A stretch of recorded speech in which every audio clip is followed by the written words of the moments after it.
Je vais lire dans Matthieu chapitre 16. Matthieu chapitre 16. J'aimerais parler de la soumission à Dieu.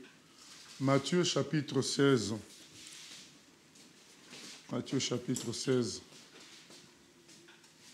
La soumission à Dieu. Et nous lisons à partir du verset 21. Matthieu 16, à partir du verset 21. Dès lors, Jésus commença à faire connaître à ses disciples qu'il fallait qu'il aille à Jérusalem, qu'il souffre beaucoup de la part des anciens, des principaux sacrificateurs et des scribes, qu'il soit mis à mort et qu'il ressuscite le troisième jour. Pierre, l'ayant pris à part, se mit à le reprendre et dit : à Dieu ne plaise, Seigneur, cela ne t'arrivera pas. Mais Jésus, se retournant, dit à Pierre : arrière de moi, Satan, car tu mets en scandale, car tes pensées ne sont pas les pensées de Dieu, mais celles des hommes.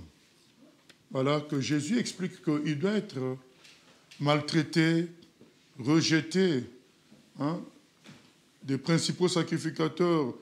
Il devrait souffrir de la part des anciens et puis jusqu'à être mis à mort. Mais il ajoute quand même qu'il ressuscitera. Mais Pierre n'est pas d'accord avec ça. Pierre dit, mais non, à Dieu ne plaise. En quelque sorte, ce n'est pas la volonté de Dieu, ça.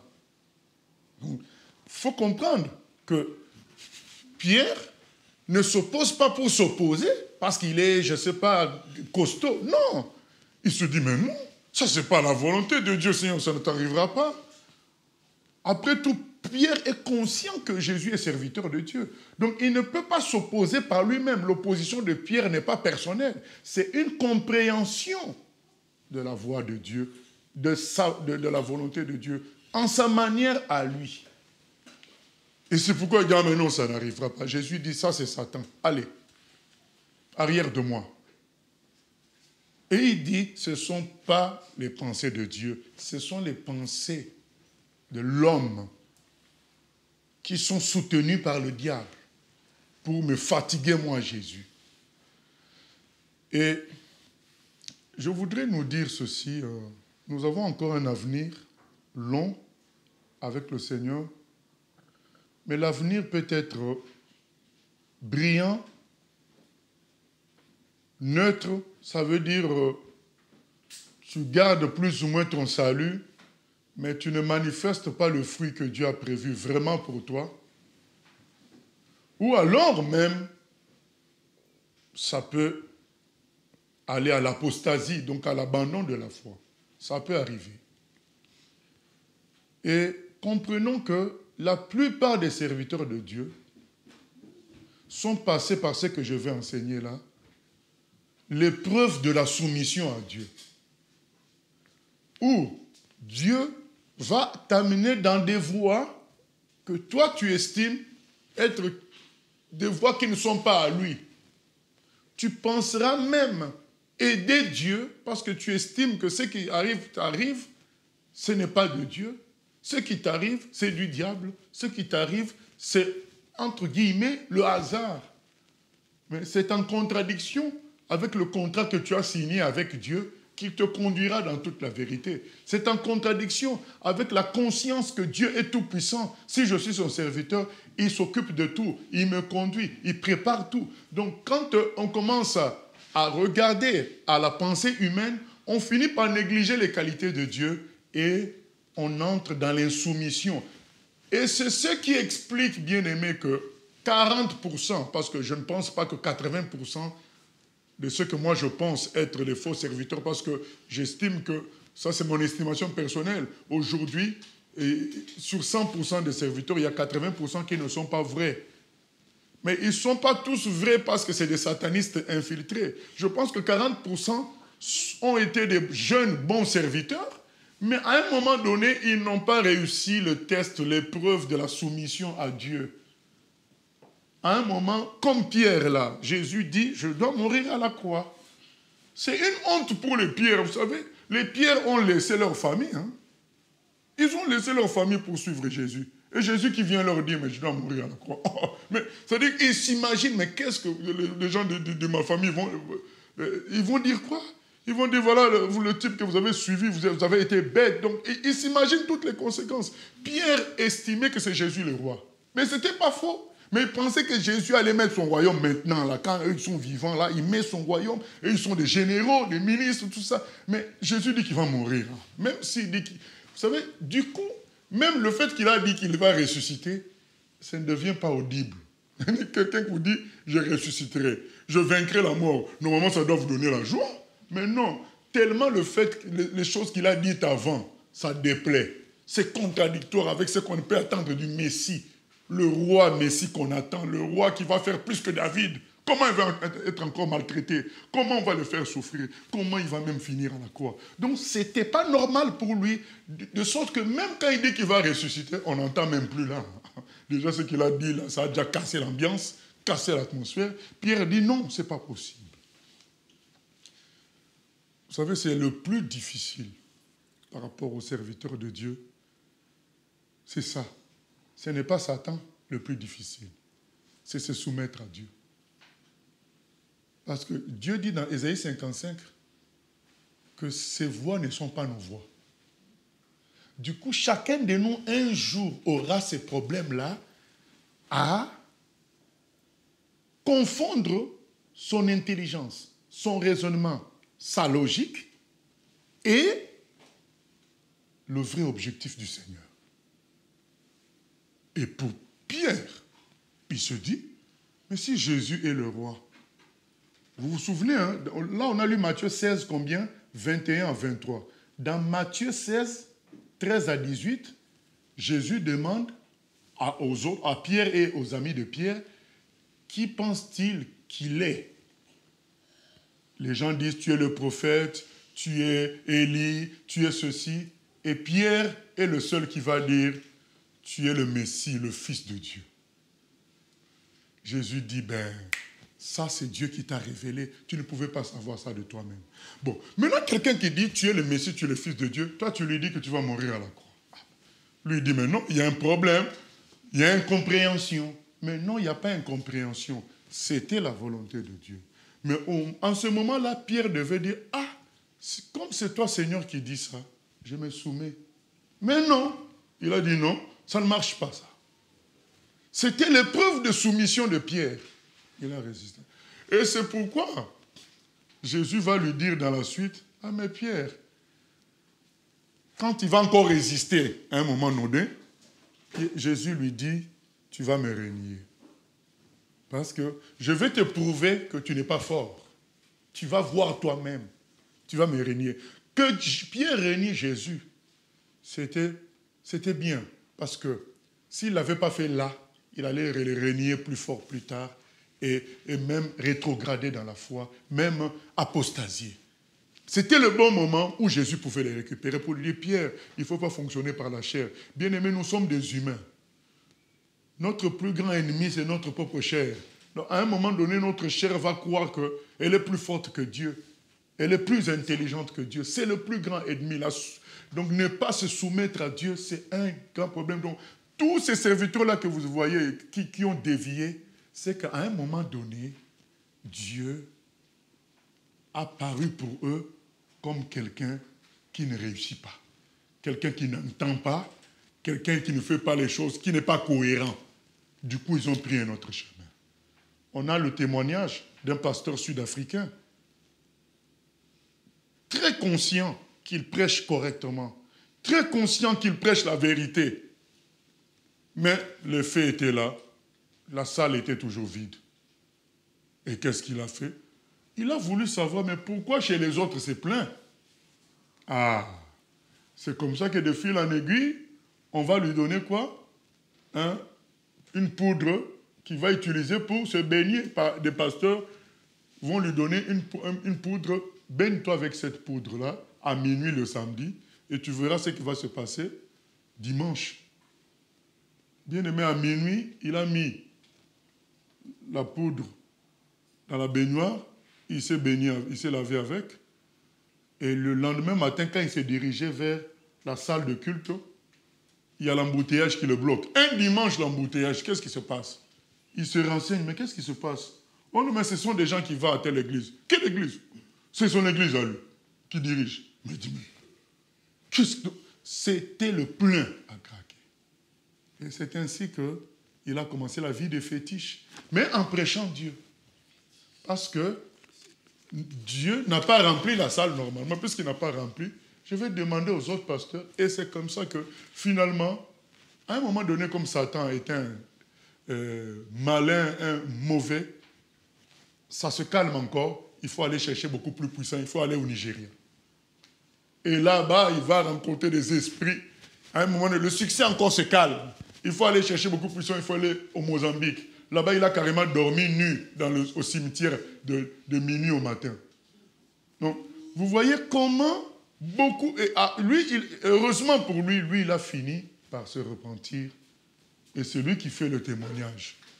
Mais c'est qu'à un moment donné de sa vie, il dit, mais ce n'est pas normal que moi, je fais bien, il n'y a pas de résultat. Mais il fallait retourner à la parole pour te dire, mais Dieu m'a envoyé pour le résultat, ou bien il m'a envoyé prêcher la parole. Il n'est pas retourné. Il a conclu juste que Dieu se trompe. Il y a un problème. Or, il n'y avait pas de problème. Dieu ne nous a jamais dit qu'il y aura des foules qui nous suivront. C'est lui qui s'est fait cette idée-là. Parce qu'il voyait chez les autres. Et cette idée a fini par être comme une vérité. Nous, quand on était chrétiens dans la région parisienne, les enseignements qui circulaient dans toutes les églises, on reconnaît la progression spirituelle par l'accroissement numérique, l'accroissement financier, et par l'accroissement spirituel.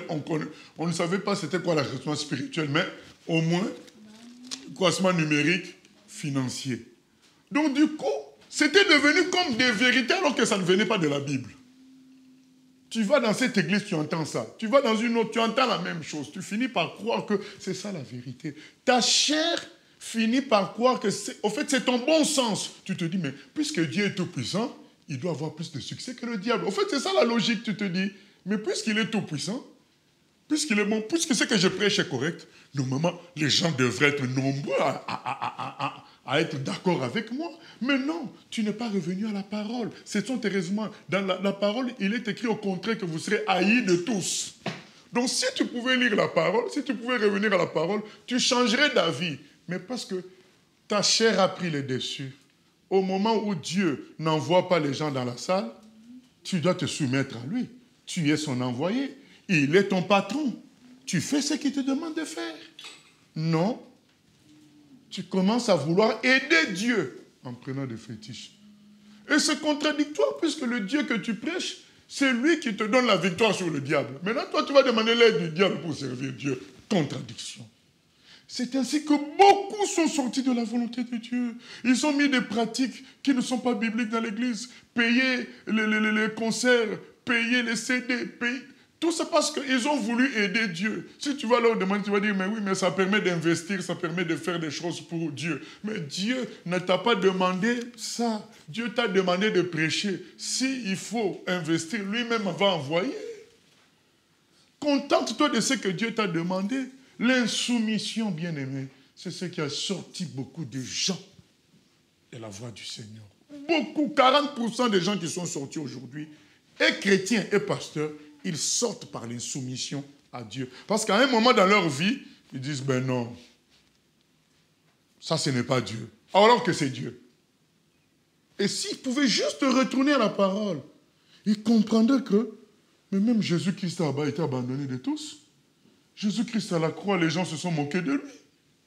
Mais pourquoi toi, s'ils retournaient à la parole, ils verraient que Jean-Baptiste prêchait dans le désert, il n'y avait personne. Et puis à un moment donné, il y a eu la foule. Mais pendant un moment, il n'y avait personne.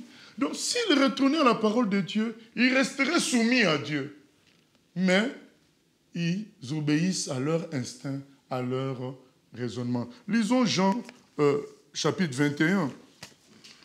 Dans Jean chapitre 21,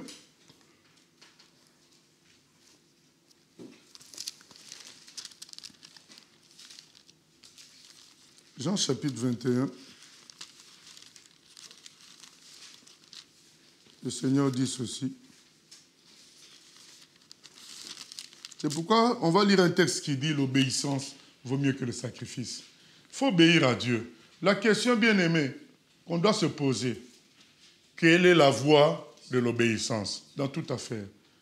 Dans ta vie de famille, tu dois te poser la question, quelle est la voie de l'obéissance à Dieu? Dans ta vie au boulot, quelle est la voie de l'obéissance à Dieu? Dans la communion fraternelle avec les frères et sœurs, tu dois te poser la question à chaque fois, quelle est la voie de l'obéissance à Dieu? C'est ça la question qu'on doit se poser. On ne doit pas chercher à dire, mais qu'est-ce qui va me produire du résultat? Qu'est-ce qui va faire que les gens m'écoutent beaucoup plus? Qu'est-ce qui va faire que ma femme m'obéisse? Non, tu dois te poser toujours la question, quelle est la voie pour toi de l'obéissance? C'est ça qui compte. Quelle est la voie de l'obéissance pour toi? Ce n'est pas quels sont les résultats. Tout ça, c'est faux. C'est la voie de l'obéissance. Et il est écrit au chapitre 21, verset 18, c'est Jésus qui dit à Pierre, en conclusion, avec toutes les péripéties qu'il a eues avec lui, il lui dit ceci, en vérité, je te le dis, quand tu étais plus jeune, tu te saignais toi-même et tu allais où tu voulais. Mais quand tu seras vieux, tu étendras tes mains et un autre te ceindra et te mènera où tu ne voudras pas. Amen. Quand tu étais jeune, tu te mettais toi-même la ceinture. C'est ça l'immaturité. Tu es encore enfant en Christ. Tu décides toi-même. Mais si tu veux vraiment servir Dieu et produire de grands fruits, produire de belles choses, et que toi-même tu ailles quand même toujours au ciel, parce que tu peux faire des exploits et être rejeté par le Seigneur. C'est écrit dans Matthieu 7. Mais si tu veux produire de beaux fruits, des choses bonnes, des choses qui vont toucher l'humanité, et en même temps toi-même être glorifié au ciel, il faut être soumis au Seigneur. Et là, maintenant, Jésus donne la mission à Pierre de s'occuper de ses brebis, de paître les brebis. Il dit, mais Pierre, comprends une chose, tu ne pourras pas faire bien le travail tant que tu n'es pas soumis à Dieu. Si tu te mets toi-même la ceinture, tu te perdras. Laisse Dieu te mettre la ceinture. Et il t'amènera là où tu ne voudras pas forcément. C'est là que Dieu nous demande la soumission. Il t'amènera là où tu ne voudras pas forcément. Toi, tu penses que ça va cartonner, tu arrives là, ça ne cartonne pas. Il faut accepter ça. C'est la volonté de Dieu. Quand on n'accepte pas ça, l'insoumission commence là. On n'accepte pas comment Dieu nous entraîne, comment Dieu nous enseigne, comment Dieu nous parle. Puisque le frère, Dieu lui parle par vision, de temps à autre, toi, tu ne veux pas te contenter que Dieu te parle par la prédication ou par la lecture de la Bible. Tu veux à tout prix avoir des visions et tu finis par attirer un esprit de divination. C'est comme ça que beaucoup ont été possédés par les esprits de divination. Parce qu'ils veulent imposer à Dieu quelque chose. Oh, c'est Dieu qui doit nous entraîner. La Bible dit dans 1 Corinthiens 12 que le Saint-Esprit distribue le don selon son bon plaisir. Donc, il n'y aura personne qui aura un don parce qu'il aurait désiré. Même quand tu désires, c'est le Saint-Esprit qui distribue comme lui l'a décidé. Comprenons, bien-aimés. On doit aspirer au don, mais il ne faut pas penser que parce que tu as voulu tel don, c'est toi qui te l'as donné. Non, c'est le Saint-Esprit qui a jugé que c'était le moment de te le donner. Donc, quand on insiste trop, on finit par recevoir d'autres esprits. Combien de gens, en voulant le parler en langue, n'ont-ils pas reçu l'esprit de mensonge? Beaucoup. Dans mon parcours de chrétien et de pasteur, j'en ai rencontré beaucoup. Depuis même que je suis nouveau chrétien, on avait accueilli une sœur qui venait de l'Afrique, qui a commencé à nous embêter pour l'histoire de parler en langue. Oh, toi tu parles. Et puis, gloire à Dieu, on a accueilli encore d'autres frères qui venaient d'ailleurs. Et l'un de ces frères-là pratiquait beaucoup la délivrance. Et un jour, pendant la prière, celle qui parlait en langue, eh bien, elle est tombée, elle a commencé à parler. En réalité, quand on l'a délivrée, c'était le parler en langue démoniaque. Tout ça, c'est parce que les gens veulent des choses au lieu de chercher le Seigneur. Au lieu de se soumettre à Dieu, ils veulent des choses. Ils veulent entraîner Dieu. Mais Dieu, on ne l'entraîne jamais. tu finiras par attirer le diable. L'insoumission, c'est grave. Dieu dit à Pierre, c'est moi qui te mettrai la ceinture. Bien-aimés, si nous voulons aller loin, nous devons accepter comment Dieu fonctionne avec nous. Nous devons nous soumettre à cela. C'est très important. Lisons l'exemple de quelqu'un dans la Bible qui n'a pas voulu le chemin de Dieu. C'est dans 1 Samuel 15. C'est la fameuse partie où il est dit « l'obéissance vaut mieux que les sacrifices ». Tu peux faire beaucoup de choses pour Dieu, mais si tu le fais par la chair, ça ne compte pas. Et d'ailleurs, ça t'amènera des problèmes, ça t'amènera vers le diable. 1 Samuel, chapitre 15, 10 à 23.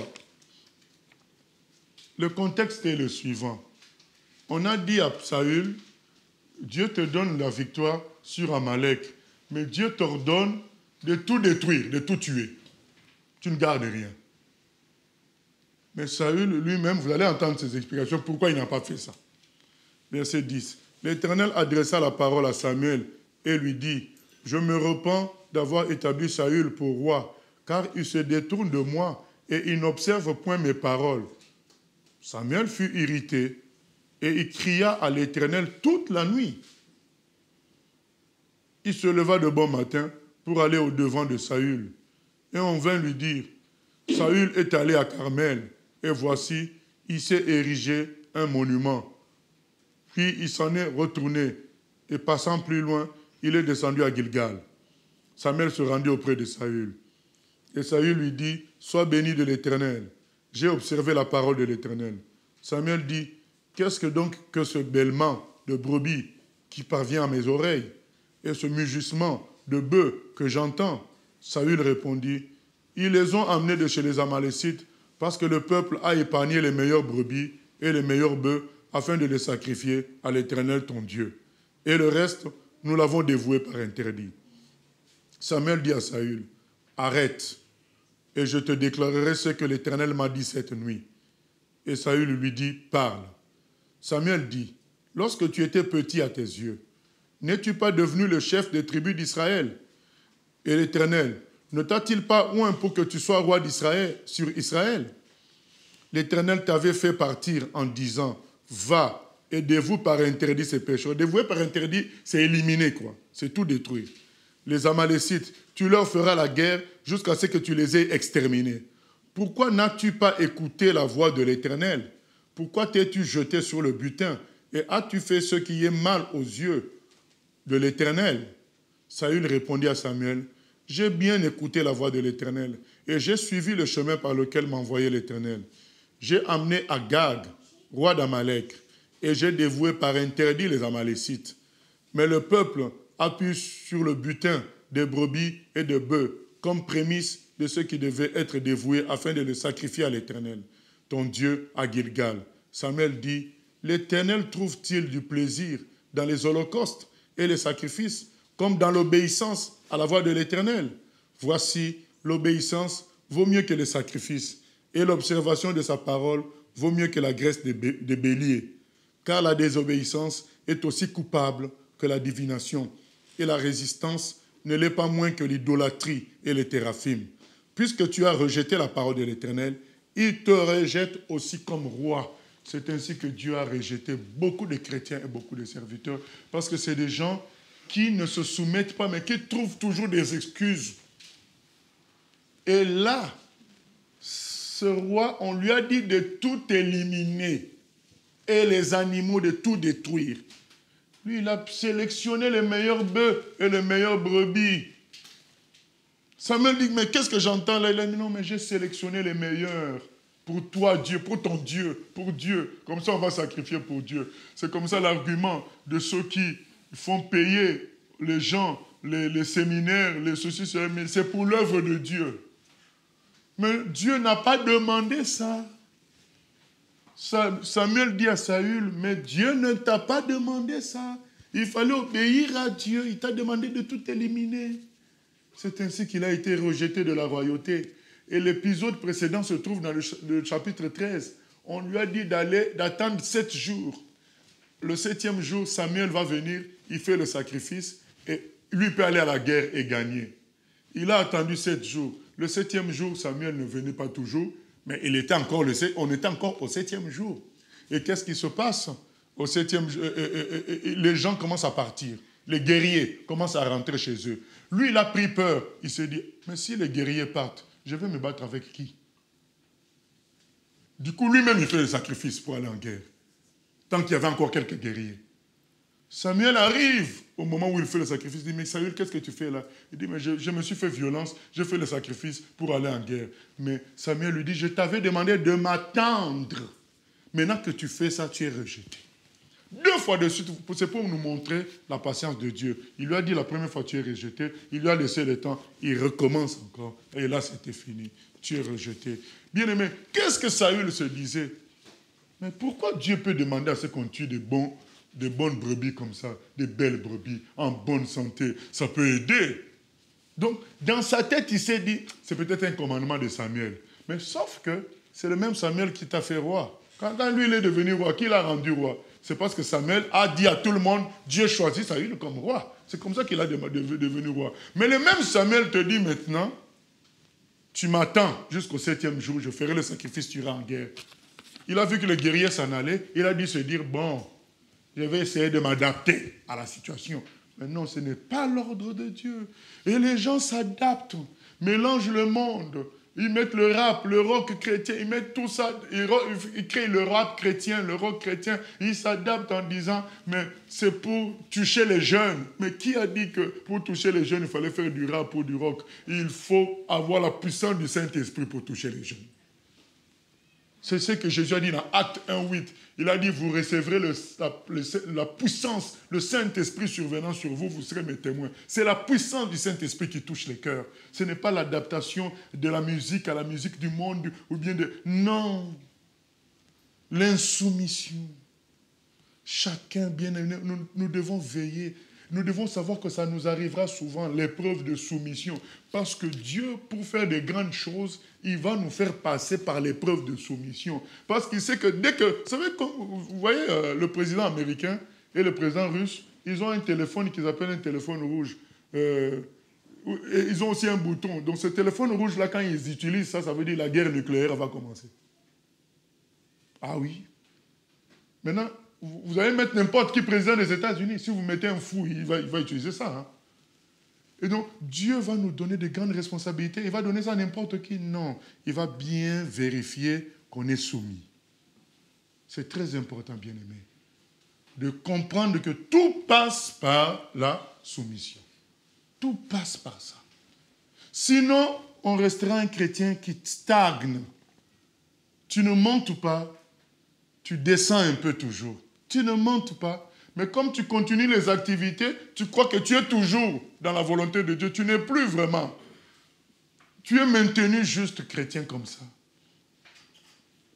Et surtout, bien-aimé, si on est appelé à avoir de grandes responsabilités, apprenons à nous soumettre à Dieu. Bien sûr, il y a des situations où on ne voit pas Dieu, mais on devra se soumettre aux autorités que Dieu a établies. Et là, c'était Samuel. Et surtout que c'est le même Samuel qui t'a mis roi. C'est vraiment contradictoire. Et quand maintenant il faut obéir, on dit, ah mais non, je m'adapte. Que personne ne nous trompe, bien-aimés. Dieu ne nous lâchera pas par rapport à la soumission. C'est la grande épreuve de tout chrétien. Regardez même son propre fils. On arrive où? À Gethsémane. Jésus qui est en train de transpirer pour tout ce qui lui va arriver. Il dit, Seigneur, est-ce que tu peux enlever cette coupe de moi? Mais heureusement, il finit la phrase, mais que ta volonté soit faite. Jésus a remporté l'épreuve de soumission. Arrivé à Gethsémane, il devait se rebeller là.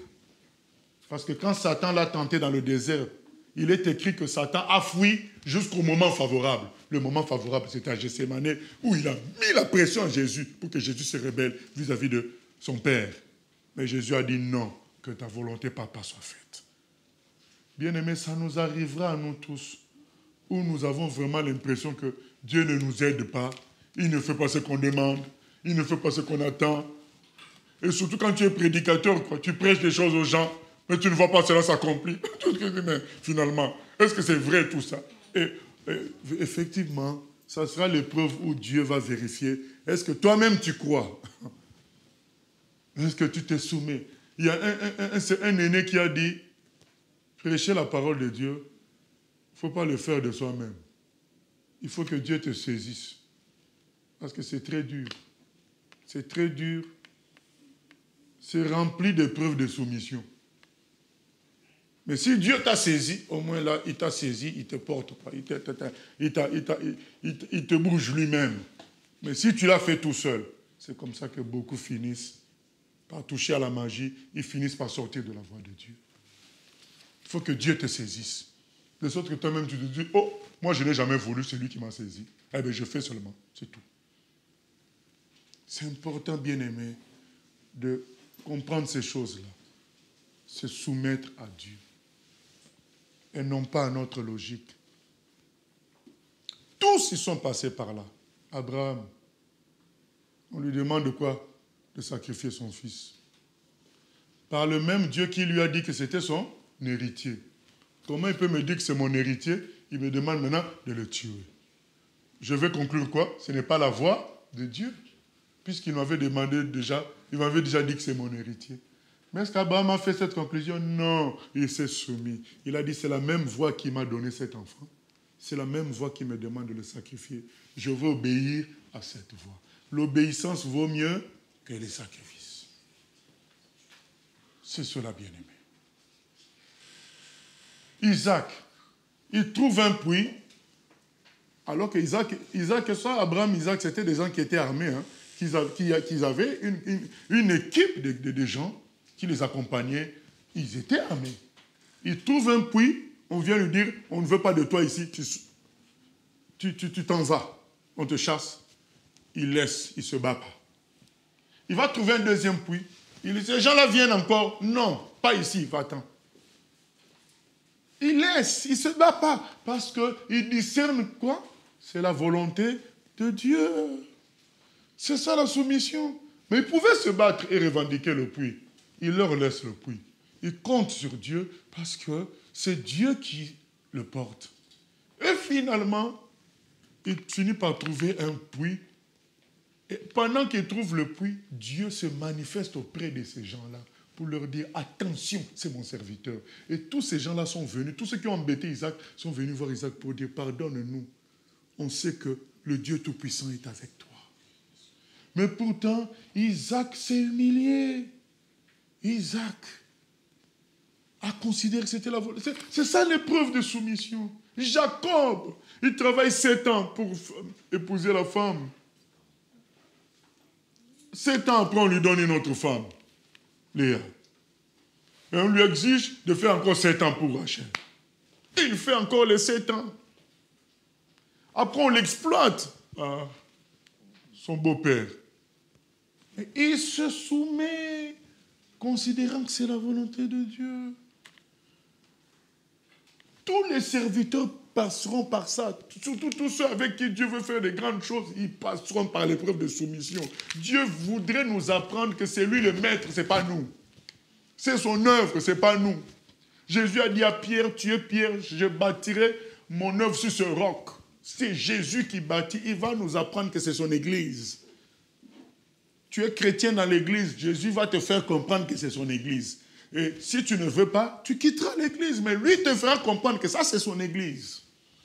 À moins que les gens qui sont à la tête se comportent comme si c'était leur église. Mais s'ils se comportent comme si c'était l'église du Seigneur, le Seigneur fera comprendre à tout le monde qui vient que c'est son église. Et les gens qui ne voudraient pas comprendre ça, eh bien, le Seigneur les rejettera. C'est comme ça. Il a dit à Pierre, c'est mon église. Mais je te laisse comme constructeur. Je bâtis avec toi, mais c'est mon église. Et les portes du séjour de mort n'auront pas le dessus sur elle. Mais si tu te comportes, toi, pasteur, comme si c'était ton église, tu verras combien les portes du séjour de mort vont te malmener. Mais le Seigneur dit, tant que nous considérons que c'est son église, quoi que fassent les portes de l'enfer, nous tiendrons. Parce que nous considérons que c'est l'église du Seigneur.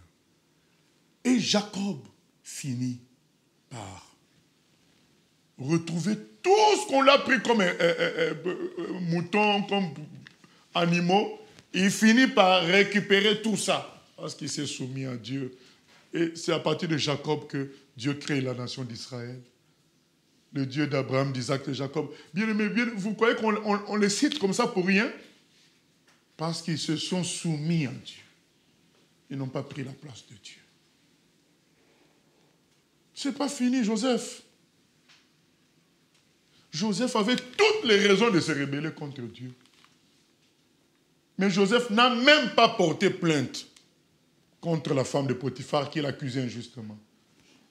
Il est resté silencieux, considérant que c'était la volonté de Dieu. Et on a vu comment Joseph a fini. Premier ministre du Pharaon, presque lui-même le roi. Bien-aimé. La soumission à Dieu. Et on a vu un autre très très grand, Moïse. Il s'est soumis à Dieu toute sa vie. Il s'est soumis tout le temps. Mais il est arrivé un moment où Dieu lui dit, parle au rocher. L'eau va sortir et les gens vont boire. Moïse a frappé le rocher. C'est à cause de ça qu'il a raté quoi? La terre promise. Il a raté la terre promise parce que Dieu dit, tu parles au rocher. Lui, il a tapé parce qu'il avait l'habitude de taper toujours d'utiliser le bâton pour tout. Mais là, Dieu dit, tu parles. Bien aimé, on peut considérer que, non, c'est comme ça que les groupes de mouvements ont été créés, pentecôtistes. Donc, il faut à tout prix que les gens parlent en langue. Mais non, si ça s'est passé avec vous, ce n'est pas fixé par Dieu pour tout le monde. Parce qu'on n'a pas vu Jésus parler en langue. Le voleur à la croix n'a pas parlé en langue. Et donc, du coup, on crée une règle parce que, comme Moïse, tu as l'habitude d'utiliser le bâton, on te dit de parler, maintenant tu tapes encore le bâton, il rate la terre promise. Et les gens ont créé des règles comme ça, alors que Dieu attendait la soumission. Que personne, bien-aimé, ne nous distrait. La question, je reprends toujours, la question qu'on doit se poser, c'est quoi? Quelle est la voie de l'obéissance à Dieu dans chaque affaire? Quelle est la voie de l'obéissance à Dieu? La soumission à Dieu. Dans les affaires familiales, quelle est la voie de l'obéissance? Regardez Saül. Il ne s'est pas posé la question, quelle est la voie de l'obéissance? Il s'est dit, comment je vais faire la guerre? Il s'est posé la mauvaise question. Posons-nous la question toujours, quelle est la voie de l'obéissance à Dieu? C'est ça le plus important. Quelle est la voie de la soumission à Dieu dans cette affaire, dans la construction que je fais, dans le travail que je fais? Quelle est la voie de l'obéissance? C'est ça, cette voie-là que tu dois suivre. C'est soumettre à Dieu. Bien-aimé, je citerai combien de gens, de serviteurs de Dieu dans la Bible, s'ils ont été, on leur a mis un cachet positif, c'est parce qu'ils se sont soumis à Dieu. Ils ont obéi à la voix de Dieu et au lieu de suivre leur propre raisonnement. Nous clôturons avec le passage de 2 Samuel. On était dans 1 Samuel 15, maintenant c'est 2 Samuel 15. Un serviteur remarquable qui n'était même pas juif. Itaï. 2 Samuel 15.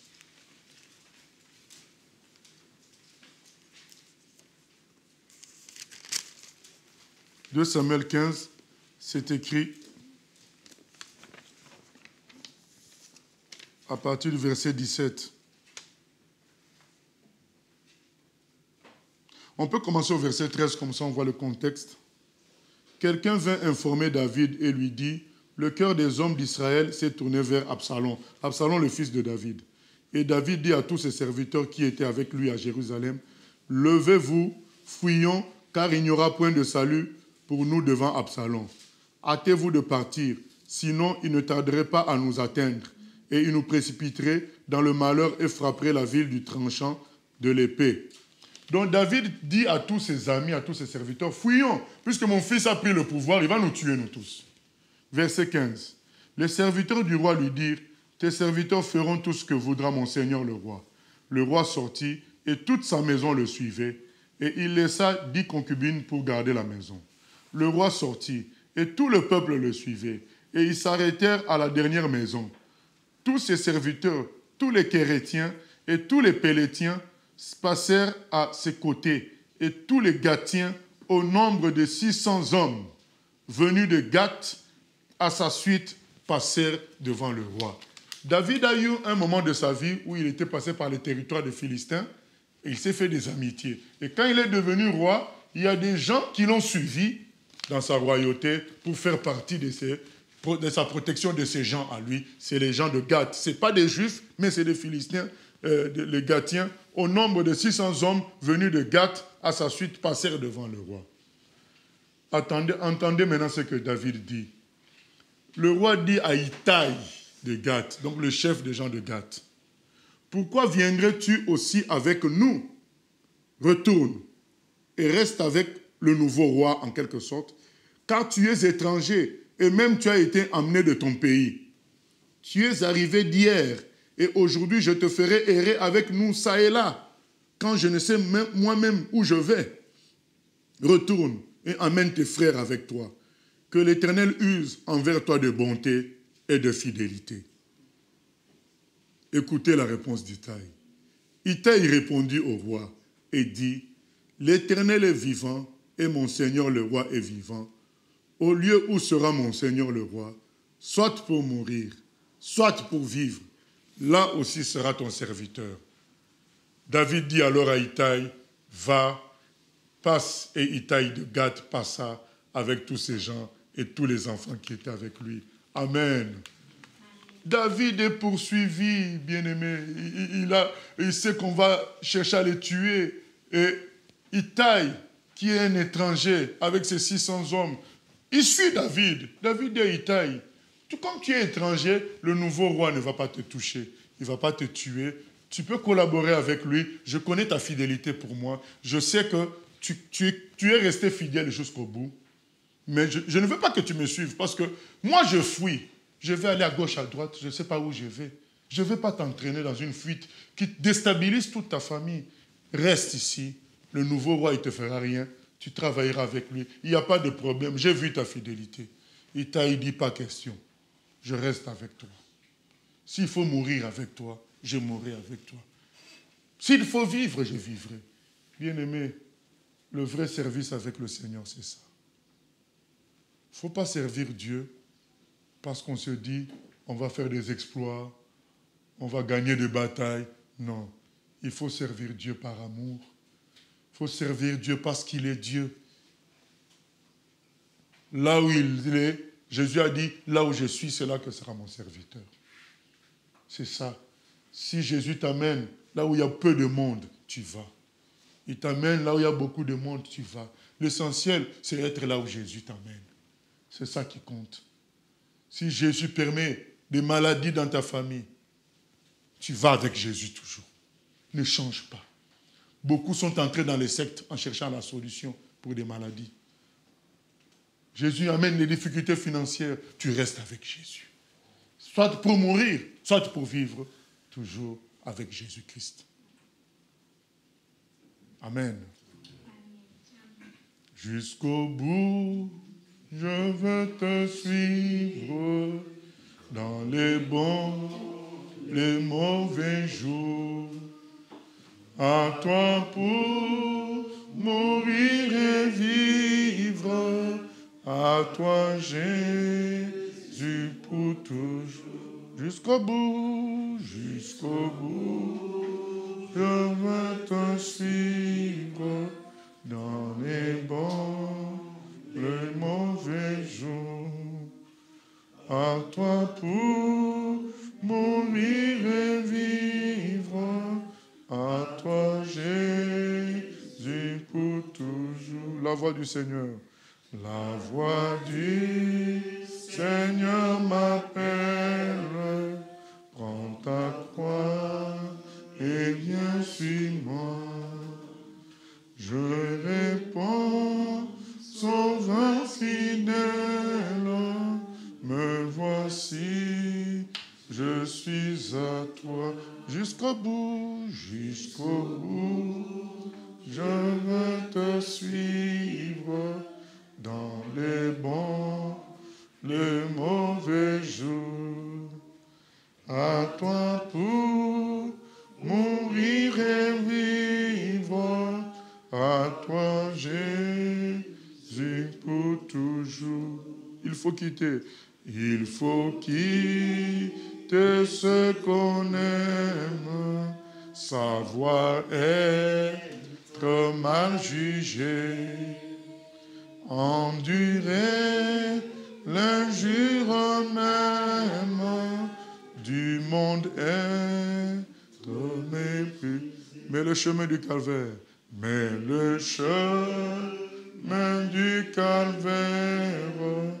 est étroit et périlleux.